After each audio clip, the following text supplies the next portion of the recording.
അധ്യായം 9. നിക്കാനോറും സൈന്യവും യുദ്ധത്തിൽ പരാജിതരായി എന്ന് അറിഞ്ഞപ്പോൾ ദെമത്രിയൂസ് ബക്കിദസിനെയും അൽക്കിമൂസിനെയും യൂദാദേശത്തേക്ക് വീണ്ടും അയച്ചു. തന്റെ ദക്ഷിണ പാർശ്വസേനയെയും അവരോടുകൂടെ വിട്ടു.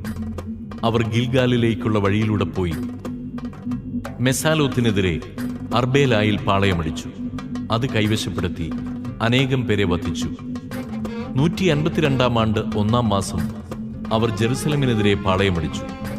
അനന്തരം അവർ 20,000 ഭടന്മാരോടും 2,000 കുതിരപ്പടയാളികളോടും കൂടെ അവിടെ നിന്ന് ബെരയായിലേക്ക് നീങ്ങി.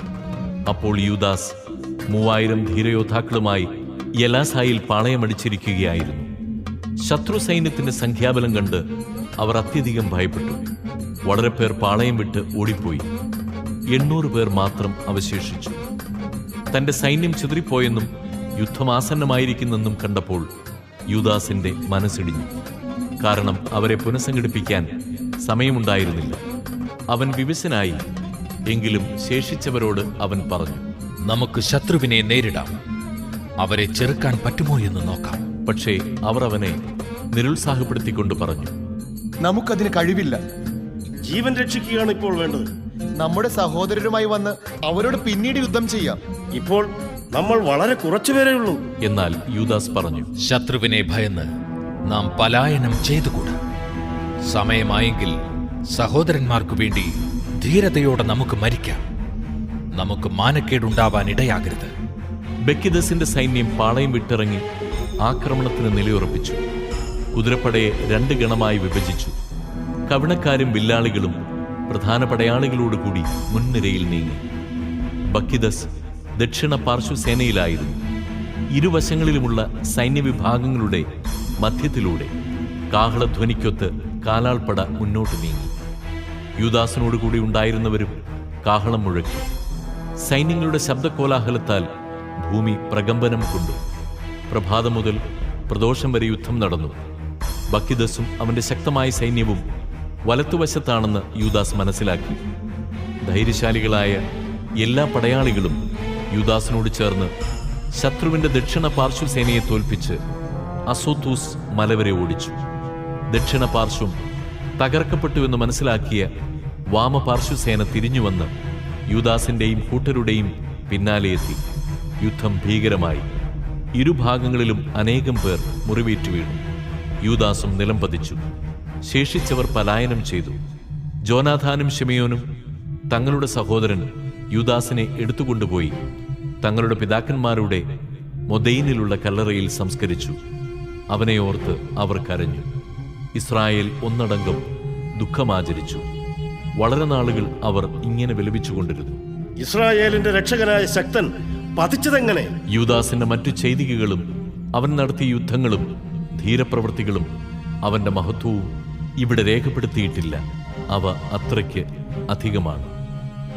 യൂദാസിന്റെ മരണത്തിനു ശേഷം അധർമ്മികൾ ഇസ്രായേലിലെങ്ങും തലപൊക്കി. അനീതി പ്രവർത്തിച്ചിരുന്നവരെല്ലാം പുറത്തു വന്നു.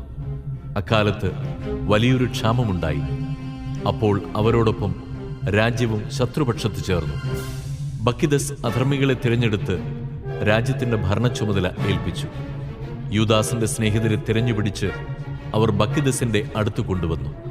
അവൻ അവരോട് പ്രതികാരം ചെയ്യുകയും അവരെ അധിക്ഷേപിക്കുകയും ചെയ്തു. ഇപ്രകാരം ഇസ്രായേലിന് വലിയ കഷ്ടതകളുണ്ടായി. പ്രവാചകന്മാരുടെ കാലത്തിന് ശേഷം ഇന്നോളം ഇതുപോലൊരു ദുരന്തം അവർക്ക് നേരിടേണ്ടി വന്നിട്ടില്ല.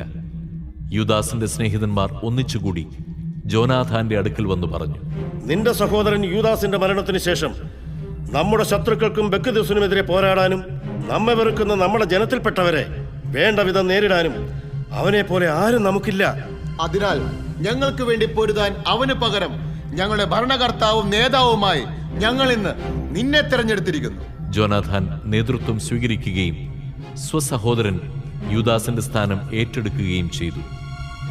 ഇതിനെക്കുറിച്ച് കേട്ട ബക്കിദസ് അവനെ വധിക്കാൻ പരിശ്രമം തുടങ്ങി. എന്നാൽ ജോനാഥാനും സഹോദരൻ ശിമെയോനും അവരോടുകൂടി ഉണ്ടായിരുന്നവരും ഇതറിഞ്ഞ് തെക്കോവായിലെ മരുപ്രദേശത്തേക്ക് ഓടിപ്പോയി അസ്ഫാർ കുളത്തിനരികെ പാളയമടിച്ചു. സാബത്ത് ദിവസം ഈ വിവരമറിഞ്ഞ ബക്കിദസ് സൈന്യവുമൊത്ത് ജോർദാൻ കടന്നു.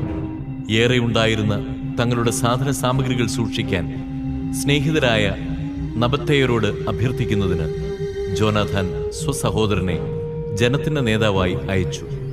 എന്നാൽ മെദബായിൽ നിന്ന് യാംബ്രയുടെ പുത്രന്മാർ വന്ന് യോഹന്നാനെ പിടിച്ചുകൊണ്ടുപോവുകയും അവന്റെ പക്കലുണ്ടായിരുന്നവയെല്ലാം കൈവശപ്പെടുത്തുകയും ചെയ്തു. പിന്നീട് ജോനാഥാനും സഹോദരൻ ശിമിയോനും ഇങ്ങനെ കേട്ടു: യാംബ്രയുടെ മക്കൾ വലിയൊരു വിവാഹാഘോഷം നടത്തുകയാണ്. കാനാനിലെ മഹാപ്രഭുക്കളിൽ ഒരുവന്റെ മകളാണ് ബത്തു. അവളെ അവർ നദാബത്തിൽ നിന്നും വലിയ പരിവാരത്തോടെ കൊണ്ടുവരുന്നു. തങ്ങളുടെ സഹോദരൻ യോഹന്നാന്റെ രക്തത്തെക്കുറിച്ച് അവർ ഓർത്തു. അവർ പോയി മലയുടെ മറവിൽ ഒളിച്ചിരുന്നു. അവർ തലയുയർത്തി നോക്കിയപ്പോൾ ധാരാളം സാധന സാമഗ്രികൾ വഹിച്ചുകൊണ്ട് ശബ്ദകോലാഹലത്തോടെ നീങ്ങുന്ന ഒരു ഘോഷയാത്ര കണ്ടു. ആയുധധാരികളായ സ്നേഹിതന്മാരോടും സഹോദരന്മാരോടുമൊത്ത് തമ്പുരുവിന്റെയും ഗായകരുടെയും അകമ്പടിയോടെ വരൻ അവരെ സ്വീകരിക്കാൻ വന്നു. പതിയിരുന്നവർ ഉടനെ പാഞ്ഞു ചെന്ന് അവരെ കൊല്ലാൻ തുടങ്ങി. വളരെ പേർ മുറിവേറ്റു വീണു. ശേഷിച്ചവർ മലയിലേക്ക് ഓടി രക്ഷപ്പെട്ടു. ജോനാഥാനും കൂട്ടരും അവരുടെ സാധന സാമഗ്രികൾ മുഴുവൻ കൈവശപ്പെടുത്തി. അങ്ങനെ വിവാഹം വിലാപമായി മാറി. ഗായകരുടെ സ്വരം ചരമഗാനമായി. തങ്ങളുടെ സഹോദരന്റെ രക്തത്തിന് പൂർണ്ണമായും പകരം വീട്ടിക്കഴിഞ്ഞപ്പോൾ അവർ ജോർദാനിലെ ചതുപ്പ് നിലങ്ങളിലേക്ക് മടങ്ങി. ബക്കിദസ് ഇത് കേട്ട് വലിയൊരു സേനയുമായി സാബത്ത് ദിവസം ജോർദാൻ കരയിലെത്തി. ജോനാഥാൻ അനുയായികളോട് പറഞ്ഞു: നമുക്ക് ജീവനു വേണ്ടി സധൈര്യം പൊരുതാം. കാര്യങ്ങളിപ്പോൾ മുൻപത്തെ പോലെയല്ല. ഇതാ, ശത്രു നമ്മെ വളഞ്ഞിരിക്കുന്നു. ഒരു വശത്ത് ജോർദാൻ നദി, മറുവശത്ത് ചതുപ്പുനിലവും കുറ്റിക്കാടുകളും. എങ്ങോട്ടും തിരിയുക സാധ്യമല്ല. ശത്രുകരങ്ങളിൽ നിന്ന് രക്ഷിക്കണമേ എന്ന് ദൈവത്തോട് നമുക്ക് കേണപേക്ഷിക്കാം. യുദ്ധം തുടങ്ങി. ജോനാഥാൻ ബക്കിദസിനെ പ്രഹരിക്കാൻ കരമുയർത്തി. എന്നാൽ അവൻ വഴുതി മാറി പിൻനിരയിലേക്ക് പോയി. അനന്തരം ജോനാഥാനും കൂട്ടരും ജോർദാനിലേക്ക് ചാടി നീന്തി അക്കരെ കടന്നു. ശത്രുക്കൾ ജോർദാൻ കടന്ന് അവരെ ആക്രമിക്കാൻ മുതിർന്നില്ല. ബക്കിദസിന്റെ ആളുകളിൽ 1000 പേരോളം അന്ന് കൊല്ലപ്പെട്ടു. ബക്കിദസ് ജെറുസലേമിലേക്ക് മടങ്ങി. യൂദയായിൽ അവൻ സുശക്തമായ നഗരങ്ങൾ പണിതു. ജെറിക്കോയിലെ കോട്ടയും എമ്മാവൂസ്, ബത്ഹോറോൺ, ബഥേൽ, തിംനാത്ത്, ഫരാത്തോൺ, തെഫോൺ എന്നീ നഗരങ്ങളും ഉയരമേറിയ മതിലുകളും പടിവാതിലുകളും ഓടാമ്പലുകളും കൊണ്ട് ബലപ്പെടുത്തി. ഇസ്രായേലിനെ ശല്യപ്പെടുത്താൻ അവൻ അവിടങ്ങളിലെല്ലാം കാവൽ സേനയും ഏർപ്പെടുത്തി. ബത്സൂർ, ഗസാറ എന്നീ നഗരങ്ങളും കോട്ടയും അവർ സുശക്തങ്ങളാക്കി സേനകളെ നിർത്തി. ഭക്ഷണ സാധനങ്ങളും ശേഖരിച്ചു വെച്ചു.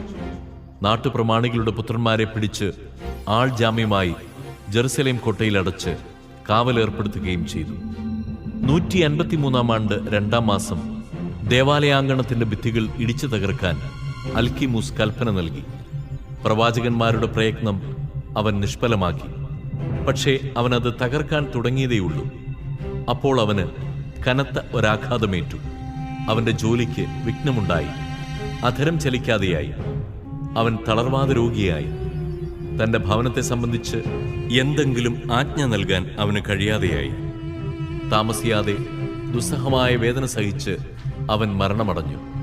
അൽക്കിമുസ് മരിച്ചെന്ന് കണ്ടപ്പോൾ ബക്കിദസ് രാജസന്നിധിയിലേക്ക് മടങ്ങി. യൂദാദേശത്ത് 2 വർഷത്തേക്ക് സ്വസ്ഥതയുണ്ടായി. അനന്തരം അധർമ്മികൾ ഗൂഢാലോചന നടത്തി. അവർ പറഞ്ഞു: ജോനാഥാനും കൂട്ടരും ആത്മവിശ്വാസത്തോടെ സമാധാനത്തിൽ കഴിയുന്നു. അതിനാൽ നമുക്ക് ബക്കിദസിനെ തിരിച്ചു കൊണ്ടുവരാം. ഒറ്റ രാത്രി കൊണ്ട് അവൻ അവരെ എല്ലാവരെയും ബന്ധനസ്ഥരാക്കും. അവർ പോയി അവനുമായി കൂടിയാലോചിച്ചു. വലിയ ഒരു സൈന്യവുമായി പുറപ്പെടാൻ അവൻ ഒരുമ്പെട്ടു. ജോനാഥാനെയും അവന്റെ ആളുകളെയും പിടിക്കാൻ ആവശ്യപ്പെട്ടുകൊണ്ട് യൂദയായിലെ തന്റെ സഖ്യകക്ഷികൾക്കെല്ലാം അവൻ രഹസ്യക്കത്തുകൾ അയച്ചു. പക്ഷേ അവർക്കത് കഴിഞ്ഞില്ല. കാരണം അവരുടെ ഉപജാപങ്ങൾ പുറത്തായി കഴിഞ്ഞിരുന്നു. ജോനാഥാന്റെ ആളുകൾ ഈ ഗൂഢാലോചനയ്ക്ക് നേതൃത്വം നൽകിയ സ്ഥലവാസികളിൽ 50ഓളം പേരെ വധിച്ചു. പിന്നീട് ജോനാഥാനും അനുയായികളും ശിമയോനോടുകൂടി മരുഭൂമിയിലുള്ള ബത്ബാസിയിലേക്ക് പിൻവാങ്ങി. അതിന്റെ തകർക്കപ്പെട്ട ഭാഗങ്ങൾ പുതുക്കിപ്പണിത് അവർ അത് ബലവത്താക്കി. ബക്കിദസ് ഇതറിഞ്ഞ് തന്റെ സേനകളെയെല്ലാം ഒരുമിച്ച് കൂട്ടി. യൂദയായിലെ ജനങ്ങൾക്ക് അവൻ കൽപ്പനകൾ അയച്ചു. അതിനുശേഷം അവൻ വന്ന് ബത്ബാസിക്കെതിരെ പാളയമടിച്ചു. ഏറെ നാളുകൾ അവൻ അതിനെതിരെ പൊരുതുകയും യന്ത്രമുട്ടികൾ നിർമ്മിക്കുകയും ചെയ്തു. നഗരം തന്റെ സഹോദരൻ ശിമെയോനെ ഏൽപ്പിച്ച് ജോനാഥാൻ നാട്ടിൻ പുറത്തേക്ക് നീങ്ങി. കുറച്ചുപേരെ മാത്രമേ അവൻ കൂടെ കൊണ്ടുപോയുള്ളൂ. ഒദോമേറായെയും അവന്റെ സഹോദരന്മാരെയും ഫാസരോണിന്റെ പുത്രന്മാരെയും അവരുടെ കൂടാരങ്ങളിൽ വെച്ച് അവൻ വധിച്ചു. അവൻ ആക്രമിച്ചുകൊണ്ട് മുന്നേറി. ഈ സമയം ശിമെയോനും കൂട്ടരും നഗരത്തിന് വെളിയിൽ വന്ന് ഒരു മിന്നൽ ആക്രമണം നടത്തി യന്ത്രമുട്ടികൾക്ക് തീവച്ചു. അവർ ബക്കിദസിനെ യുദ്ധം ചെയ്ത് കീഴ്പ്പെടുത്തി. തന്റെ പദ്ധതികളും യുദ്ധോദ്ദേശങ്ങളും നിഷ്ഫലമായതിനാൽ അവൻ ഭഗ്നാശനായി. അതിനാൽ യൂദയായിലേക്ക് വരാൻ തന്നോട് ഉപദേശിച്ച അധർമ്മികളോട് അവൻ അത്യന്തം ക്രുദ്ധനായി. അവരിൽ വളരെ പേരെ വധിച്ചു. അനന്തരം സ്വന്തം നാട്ടിലേക്ക് തിരിച്ചു പോകാൻ തീരുമാനിച്ചു. ഇക്കാര്യം മനസ്സിലാക്കി ജോനാഥാൻ ബക്കിദസുമായി സമാധാനം സ്ഥാപിക്കാനും തടവുകാരുടെ മോചനം സാധിക്കാനും അവന്റെ അടുത്തേക്ക് പ്രതിനിധികളെ അയച്ചു. അവനത് സമ്മതിക്കുകയും ജോനാഥാൻ പറഞ്ഞതുപോലെ പ്രവർത്തിക്കുകയും ചെയ്തു. താൻ ജീവിച്ചിരിക്കുന്നിടത്തോളം കാലം ജോനാഥാനെ ഉപദ്രവിക്കുകയില്ലെന്ന് അവൻ ശപഥം ചെയ്തു. യൂദാദേശത്തു നിന്ന് തടവുകാരാക്കിയവരെ അവൻ തിരിച്ചേൽപ്പിച്ചു. അനന്തരം സ്വദേശത്തേക്ക് മടങ്ങി. പിന്നീട് ഒരിക്കലും അവൻ അവിടെ കാലുകുത്തിയില്ല. അങ്ങനെ ഇസ്രായേലിൽ യുദ്ധത്തിന് അറുതി വന്നു. ജോനാഥാൻ മിക്മാഷിൽ താമസമാക്കി ജനത്തെ ഭരിച്ചു തുടങ്ങി. ഇസ്രായേലിൽ ഉണ്ടായിരുന്ന അധർമ്മികളെയെല്ലാം അവൻ നശിപ്പിച്ചു.